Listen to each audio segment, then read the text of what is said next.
In het laatste plak hadden bewoners een barbecue in verzorgingstehuis Liekla Maasteens. Dat is bijzonder, want een soort medewerkers binnen mijn vakantie. En dat is nou correct het probleem. We zitten nog wel met gaten in de planning, maar alles wat met verpleging en verzorging te maken heeft, dat vullen we zelf op. En dat gaat ook lukken. Er werken mensen extra.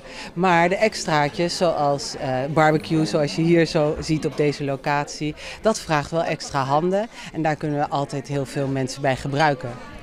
De oproep van de directeur jouwt ook in de Tweede Kamercommissie. De SP is benauwd dat familieleden verplegend werk doen moeten en stelt kamervragen. Maar daar is dus geen sprake van, zei de directeur. Vrijwilligers en familieleden blijven nedig. Correct vanwege het beleid van u Den Haag. Ik denk dat het, omdat de regering, vind ik, toch eigenlijk het te min budget geeft, zeg maar, en ook te weinig mensen in dienst worden genomen, dat dat eigenlijk onoverkomelijk is. Directeur Groenenberg is blij met het tal positieve reacties op haar brandbrief voor meer vrijwilligers.